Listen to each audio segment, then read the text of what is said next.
एक बार भगवान विष्णु जी शेषनाग पर बैठे बैठे बोर हो गए।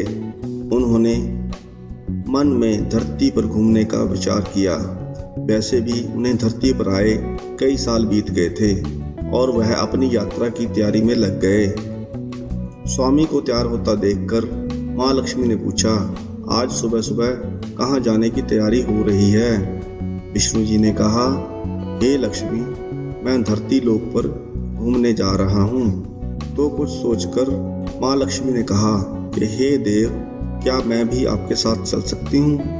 भगवान विष्णु ने 2 पल सोचा, फिर कहा, एक शर्त पर तुम मेरे साथ चल सकती हो। तुम धरती पर पहुंचकर उत्तर दिशा की ओर बिल्कुल मत देखना। लक्ष्मी माँ ने हाँ कहकर अपनी बात मनवा ली और सुबह सुबह माँ लक्ष्मी और भगवान विष्णु धरती पर पहुंच गए। अभी सूर्य देवता निकल ही रहे थे। रात भर बरसात होकर हटी थी। चारों ओर हरियाली ही हरियाली थी। उस समय चारों ओर बहुत शांति थी और धरती बहुत ही सुंदर दिख रही थी। माँ लक्ष्मी मंत्रमुग्ध होकर धरती को देख रही थी और भूल गई कि पति को क्या वचन देकर आई है। चारों ओर दिखती हुई कब उत्तर दिशा की ओर देखने लगी, पता ही नहीं चला। उत्तर दिशा में माँ लक्ष्मी को एक बहुत सुंदर बगीचा नजर आया और उस तरफ से भीनी भीनी खुशबू आ रही थी। बहुत ही सुंदर फूल खिले थे। यह एक फूलों का खेत था। माँ लक्ष्मी बिना सोचे समझे खेत में गई और एक सुंदर सा फूल तोड़कर ले आई। जब माँ लक्ष्मी भगवान विष्णु के पास वापस आई तो भगवान विष्णु की आंखों में आंसू थे। भगवान विष्णु ने माँ लक्ष्मी से कहा कि कभी किसी से बिना पूछे उसकी कोई भी वस्तु नहीं लेनी चाहिए और साथ ही अपना वचन भी याद दिलाया। माँ लक्ष्मी को अपनी भूल का पता चला तो उन्होंने भगवान विष्णु से इस भूल की माफ़ी मांगी। तो भगवान विष्णु ने कहा कि तुमने जो भूल की है उसका प्रायश्चित तो तुम्हें करना ही पड़ेगा। जिस माली के खेत से तुमने बिना पूछे फूल तोड़ा है वह एक प्रकार की चोरी है। इसलिए अब तुम 3 साल तक माली के घर में नौकर बनकर रहो। उसके बाद मैं तुम्हें वापस बुलाऊंगा। माँ लक्ष्मी ने चुपचाप सिर झुकाकर हाँ कर दी। माँ लक्ष्मी एक गरीब औरत का रूप धारण करके उस खेत के मालिक के घर गई। घर क्या, एक झोंपड़ी थी और मालिक का नाम था माधव।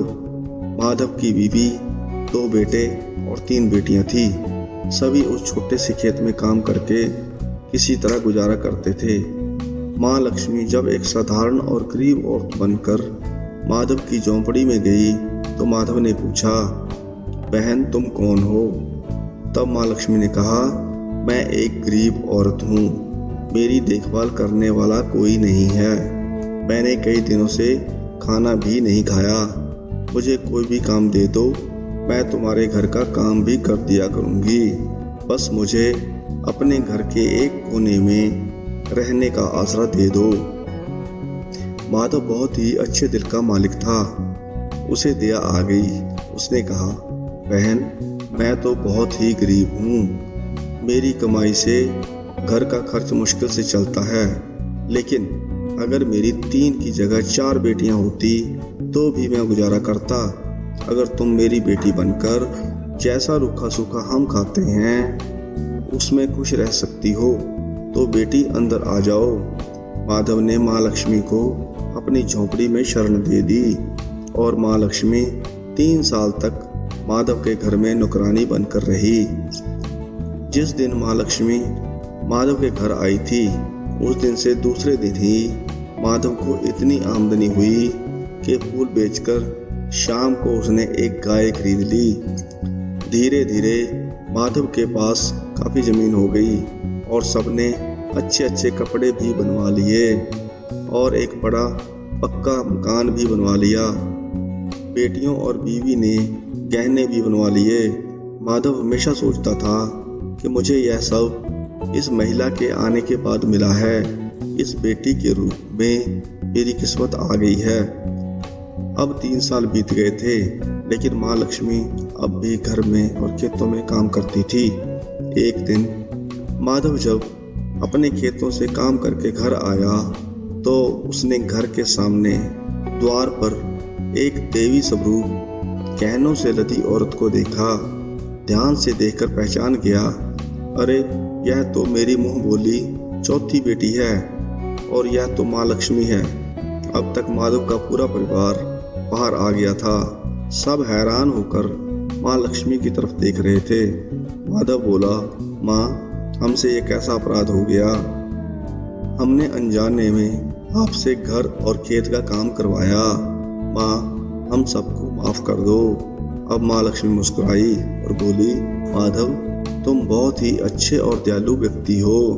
तुमने मुझे अपनी बेटी और परिवार के सदस्य की तरह रखा। इसके बदले मैं तुम्हें वरदान देती हूँ कि तुम्हारे पास कभी भी खुशियों और धन की कमी नहीं रहेगी। तुम्हें सभी सुख मिलेंगे जिसके तुम हकदार हो। और फिर माँ अपने स्वामी के द्वारा भेजे गए रथ में बैठकर बैकुंठ चली गई। इस कहानी में माँ लक्ष्मी का संदेश है कि हमें बिना पूछे किसी की भी कोई वस्तु नहीं लेनी चाहिए।